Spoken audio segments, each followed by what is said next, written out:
Welcome to the Inspired by Jacqueline podcast, a refreshing place for women struggling with entrepreneurship, faith, or infertility. Stay tuned for today's episode.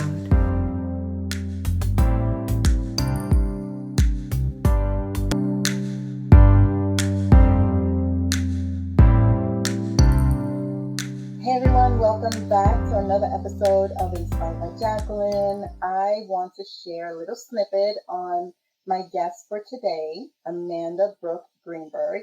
I will share a little bit more. We'll tell you how we met. We're going to talk about connections as well a little bit, building your network and your network, and a little bit about Amanda. She is a Miami resident, and by way of New York City, she has over 17 years of experience in marketing and communication. She has broad expertise in working with clients in the fashion, lifestyle, beauty, and hospitality industries. Plus, she has an extensive career in working in-house for contemporary and luxury brands and for PR agencies. Amanda traveled the globe and further honed her skills across international markets. So I'm going to ask her if she wants to share a little bit more, and welcome Amanda to Inspired by Jacqueline podcast. Thank you so much. It's a pleasure to be here. I'm honored. That was a great introduction. As you mentioned, I've been doing PR communications and marketing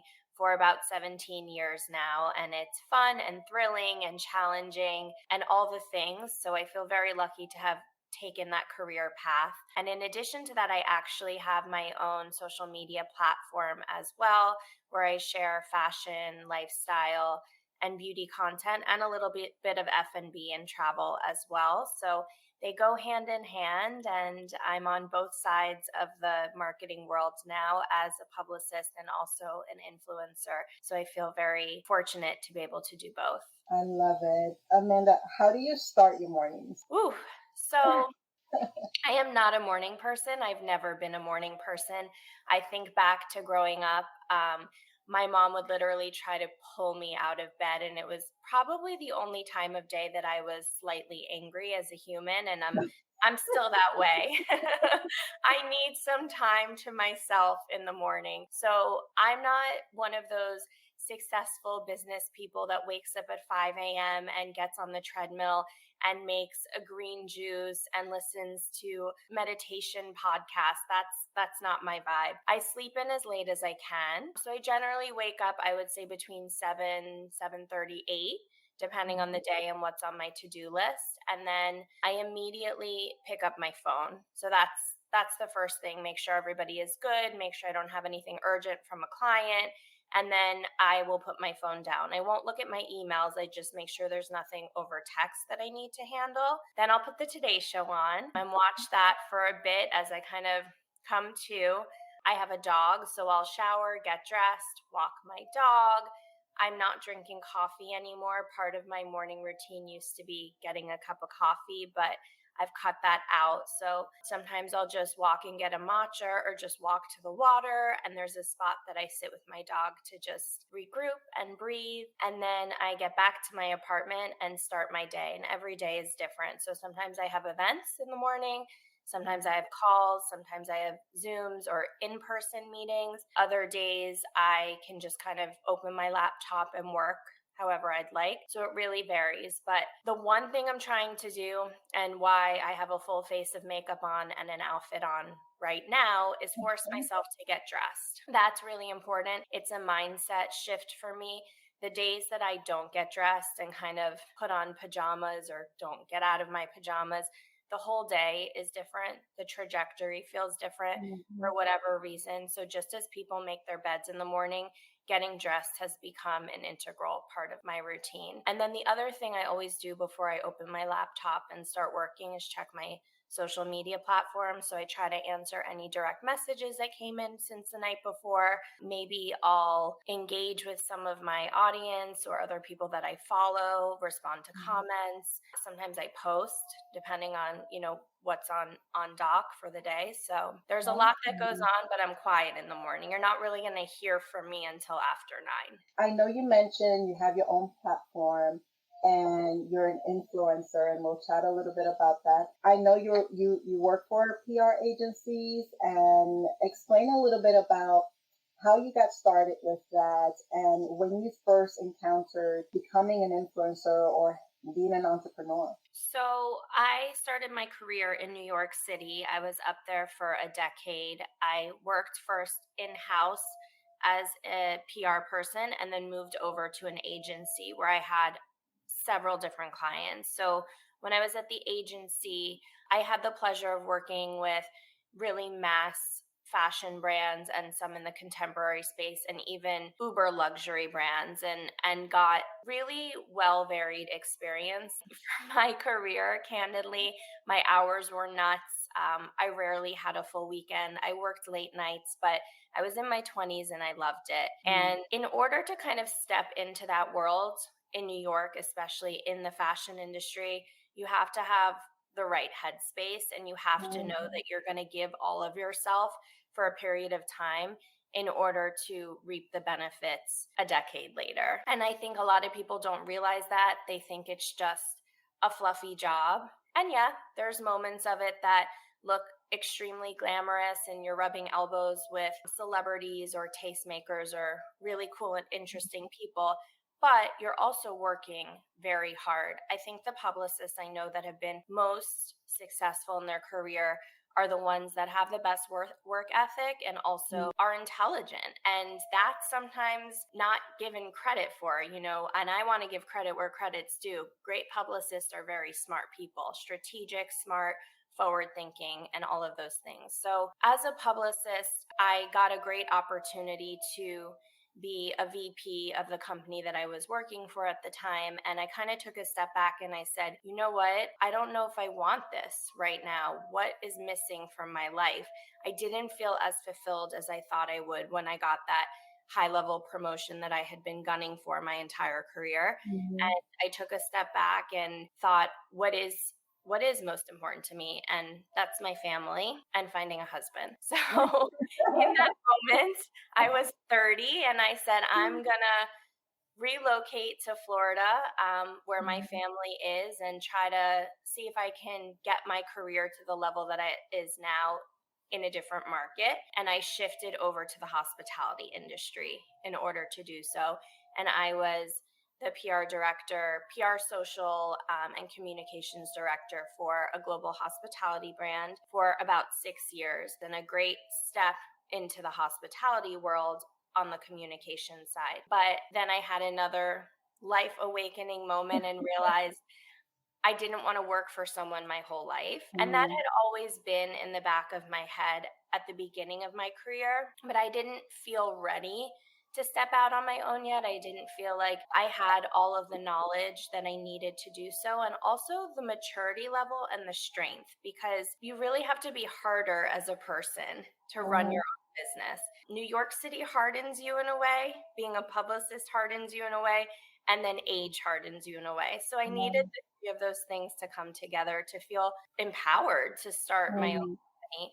So I stepped down from my last role 2 years ago, and I started the A Initiative, which is now my PR and marketing agency. To answer your question about my social media presence, I started that 9 years ago when I relocated from New York to Miami, and it's called From Apple to Orange. So it's the Big Apple to the Florida Orange. And I started that because when I was doing PR in New York City at my last job, I was working for a luxury retailer, and this retailer had us hosting very curated seated dinner events in luxury markets throughout the US. And we were doing them in New York, LA, Aspen, Dallas, etc.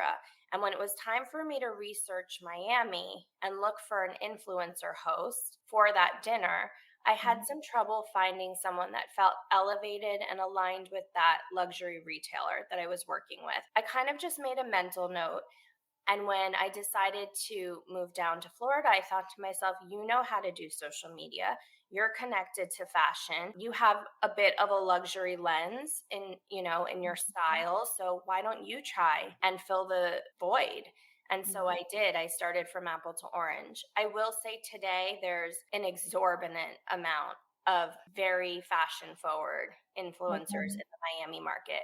But at the time, that wasn't necessarily the case. So the market has kind of caught up and superseded so many of the other markets. I would say that Mhm. it's right up there now with New York and LA in terms of the influencer community, but it was lagging behind when I stepped into the space. You said a whole lot of key factors that really just stood out a lot, from like knowing your worth and understanding that journey that you took needed some worth to it, some value before you felt like you had the potential to open up. It seemed like your worth and your values and building that was really important to you versus fake it till you make it type model. And I'm still learning every Yeah, day every day. um, Yes. from my clients, from my peers, from things that I read. And being on my own as a marketing PR person at this point, or in the influencer space, I'm constantly calling contacts of mine or friends in the industry and soft sounding ideas to them, asking them questions, leaning on them for guidance. And they do the same for me. And that's why having that network, which I know we're going to talk Yep. about, is so important, because you have to have people that you trust that will give you honest feedback and opinions. And if you don't take the time to build those relationships, you're going to feel very alone in times when you need support, and everyone needs support from time to time. And I'm glad that you shared that, because that was exactly where I was headed, as far as, well, when you feel alone, when you feel like you don't have all the answers, and, those challenging and struggling moments where you're like, oh my gosh, a client needs this, but I don't know, then building these networks and these connections and just presenting yourself where you can connect with others, like I said earlier, we met and we connected, we Mhm. had a chat via Zoom, and building a network is not so much about what can I get from you. It's how do we get to know each other? And then maybe in a few years, there's something that comes up. You're like, oh, well, maybe Amanda or maybe Jackie, and possibility. For sure. Well, first of all, thank you for saying that. I loved meeting you as well. And I'm so happy we were able to nurture this connection. And that's a huge part of it. If you meet someone at an event or a lunch or a meeting, don't let the connection stop at that point. And that's where I think a lot of people fall off and don't follow through. I have a very specific way of following up with people, and we talked about this when we met. I like to take their information because I know I'm a little bit type A. So I know that on my to-do list first thing tomorrow morning is going to be to send everyone that I met the previous night a nice to meet you email or text message or direct message on social media. And I think one thing that's always important to do when you're doing that is say, it was so great to meet you at, so you know where you met each other, because in 3 years, you might not remember where you met each other. And it's nice to be able to reference back and then maybe to add in something that you spoke about. So, loved our conversation about blah, blah, blah. Mhm. And then what are the next steps? Are you just going to connect now on Instagram and follow each other, and then, a year from now, maybe reconnect? Are you going to set up a Zoom call? Are you going to pitch them something? What is that next step? But without strong relationships in any industry, and especially in the industry that I'm in, I don't think that you can propel yourself forward in your career. I think there's always office politics. I don't care where you work. I don't care if you're a brain surgeon. There's going Mhm. to be hospital politics. So you need to make sure that you have a nice rapport with people. People respect you, that you're kind. One example I always give is that when I was at my first in house PR job, I was doing PR for a fine jewelry brand, and I had an intern who was great. And thankfully, I've always been very kind to anybody that's reported into me over the years. And she ended up becoming my client Oh, about wow. 2 years later. She was in house at that luxury retailer I was talking about, and she was my client. Imagine I hadn't acted appropriately with her when she was Exactly. an intern, how she would have treated me Yeah. when she was my client. So, and I think the other thing about kind of forming relationships with people is make them genuine. Like, Mm. I don't like when people use people. I can also see through that. So if you are trying to become closer with somebody, pick somebody that you like that would be a friend. Oh, yes. Yeah. Like, Because if you have nothing in common, it's going to show that you're trying to get something else or yes. Yes. And you know what? If you're feeling that way with someone or someone's treating you that way, back away. Don't do that. yeah. That's not cool. That's not appropriate. And then the other thing I would say for forming relationships is they should always be a two-way street. Don't just ask things of people. Make sure you can give back to them Yes. so that they feel the love too.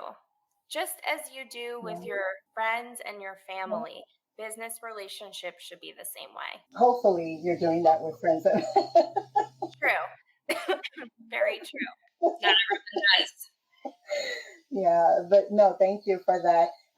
As you opened your platform, your PR agency, and how you open up your platform online, on social, what 2 or 3 challenges you feel you face being an entrepreneur? Still trying to find the balance, to be honest. That's definitely one of my biggest opportunities in life is doing better at balance. I guess I can dive into that for a Yeah. second because when I went out on my own, I thought to myself, part of this journey working for yourself is going to be learning how to carve out time to do the things that you love on a time schedule that works well for you because you are now the boss of yourself. Oh, However, that has not necessarily been the case. The first 2 years on my own have been great but challenging. I've worked a lot of hours. I'm fortunate to have stepped into a good amount of clients and to be well stacked in the client space. But with that comes responsibility to deliver. And I don't have a full time team working for me yet. I have freelancers that I'll lean on for specific scopes or projects, but um, it is mainly me. My name is on the door. So if I want to take a vacation, I don't have somebody to kick the work to. I can't really be MIA at any point at this juncture in my career. So I worked really hard. Then I had a little bit more balance when I was in-house at my last job, and now I'm working really hard again. And I know that it'll even out soon once I'm able to figure out, how to hire and who to hire and how to grow my team as my client base grows. and that's a whole different conversation, like team building and finding the people who embrace and respect your brand. And so let's dive into challenges as other than the work life, but other challenges that you find as an entrepreneur. Loneliness is a big one. Mm-hmm. So I am recording here in my apartment, and this is where I spend a lot of my time at this desk in my living room. I have a dog, so he keeps me company, but I'm not in a relationship at the present time. So if I don't make an effort to see people, it can be very isolating. I'm fortunate that a few of my friends that live in the area that I live in also work for themselves. So we'll go out and meet at cafes and work side by side with our headphones on, but just to have some sort of interaction. I'm also fortunate that with my social media handle, I get invited to a lot of events. So there are periods throughout the week that I'm popping out and seeing, other creators or publicists or whatever it might be at events. But if I don't make a conscious effort to stand up and step away from my desk, I could sit here 24/7 alone and only interact with people digitally. And that's tough. I think another challenge has been taking on low level of work that I haven't had to do since starting my career because I don't have that team. So I don't have somebody as an assistant essentially to schedule my meetings or to send out press clips or monthly reports to clients. I don't have a built-in accounting team. So I'm doing the invoicing, I'm doing the follow-up. I don't have a new business development team. So I'm pitching while also doing all of the client Mhm. work. So some of it is low level work. And when I say low level, that's not the right word. Administrative entry level, yeah, Yeah, that I haven't done in a long 18 time. years, 17 years. And then some of it is just other business development pieces that I knew I would have to do when I went out on my own, but I didn't realize how much time they would actually take up. So those are challenges for me for sure. Beforehand, when we talked about, challenges, and I shared one of my challenges, which was around the same time that I started my business, I also found out that I had a challenge with my fertility journey. And, I mentioned that, and you mentioned something on your end. I don't know if you would love to share that here, because I know it's personal. If you're interested, please share as far as how that became a concern for you and a potential challenge, or it is a challenge. It's definitely a challenge. So I'm 39. I'm turning 40 August 31st. Because my career was so and is so important to me and has been since the day I graduated college, that's always been my focus. And it's always been the thing that has, I don't want to say come easier to me than relationships, but fell into place more quickly than the Mhm. relationship side of my life. So I'm single and candidly, I'm freaking out. I want to get married. I want to have children. I've always seen myself as a mom. I think if you asked my friends when I was in high school which out of the group of us would get married first, I think people would have assumed me because I've always been the type of person that sees myself in that role and in the career role. We're Barbie, we can do it all. But I haven't gotten there yet. So a couple years ago, I tried to take some of the control back into my own hands and I froze my eggs. And the doctor that I was seeing recommended that I try to get as close to 20 eggs in the freezer as possible to have success when I was ready to become pregnant with my TBD future partner. And I ended up having to do 3 rounds of egg freezing, which was really, really hard on my body.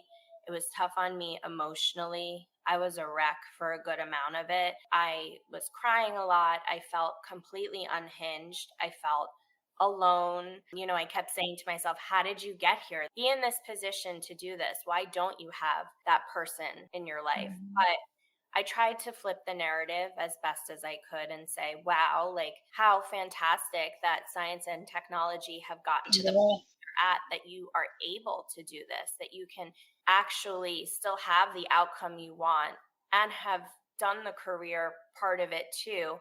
And everybody has different paths in life. My journey is just taking me a little bit longer. And sometimes, I think people must think something is wrong with me because I'm this age and don't have a husband and people are judging me.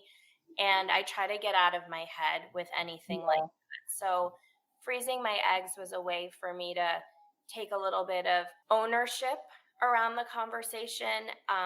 And give myself some breathing room, because what I don't want to do is end up with a man that isn't the right fit for me just because I want to get married and have kids. And I have seen people in my circle do that, and they're not all that happy. So I don't want to be that person. But I would say to anyone out there that is in their mid 30s, they say 35 is the age you should really freeze your eggs by. If you're contemplating it and you're, whatever your life situation is, maybe you don't know if you're ever going to want to have kids, but you have like a small percentage that you might, or you're in a relationship with someone that you actually want to break up with, or you're just fully single and you want this, like I was, I would recommend going to see the fertility doctor and exploring it, because if you don't do it at the right age, you're going to lose that window. And that to me is heartbreaking. So I'm glad that I took the step and did it. And then the other thing I would say with it is that don't go into it with any expectations, because I went into it thinking, okay, you're probably going to do it once, you'll be done, you'll be good. And that wasn't the case for me. So I now have 22 eggs in the freezer. So first round I got 12, and then the second round I only got 4. And that's why I went in for a third round. And the second I opened my eyes from the second round, before I was even functioning again, I remember saying to them, "How many did you get?" And they said 4, and I started crying hysterically. And they like, you need to go back to sleep. You're not really ready to be awake now. Just relax and go back to sleep. But immediately I knew what that meant. And it's not just hard on your body. For me, it was a financial undertaking. So some companies have health insurance that cover it. Insurance has always been a key thing. And, some companies choose to offer and included some insurance companies, very proactive in the fertility journey path. Some insurance companies are not. Kudos to those companies that offer support, because that's a huge support. That's a huge piece to the emotional journey that you have to endure, is also worrying about the financial piece, right? And so the financial piece was a big thing. And, my whole journey was completely different with yours. But what was similar was the emotional roller coaster, the conversation from others outside of your headspace, as far as, well, what are you waiting for? And what happened? And this and that. And that's why I created this platform, for the hope to educate everyone in having a better conversation, be more gentle with their questions, and be more attentive to understand that, hey, if something's not happening, there's a reason behind that. It could be either the person doesn't want to have kids, or they're having difficulty, or something's happening. So respect that space, because that will add to that pressure. And if you are a true friend, if you are truly caring and loving this person, you need to allow them to feel that. And that's going to give them comfort. It's crazy to me in life that you can't ever just be at the stage you're in. People are always going to ask you, where's this or where's that? If you're single, it's, do you have a boyfriend yet? If you, or a girlfriend yet? And then once you are in the relationship, it's, are you guys talking about getting engaged? And once you're engaged, it's, when's the wedding? And then from the wedding, it's, when are you having your child? Are you going to have children? And it's so invasive. Let people breathe and do things on their own timeline. And like you said, be supportive. Obviously, you would hope that that person's, closest network know what's going on. But if you're not part of that network, don't make assumptions, like you said, and give people the space they need to do things comfortably in their own way. And I think that you never know what someone's going through from the outside. So just don't assume. Don't. Yes. That is my conversation constantly now.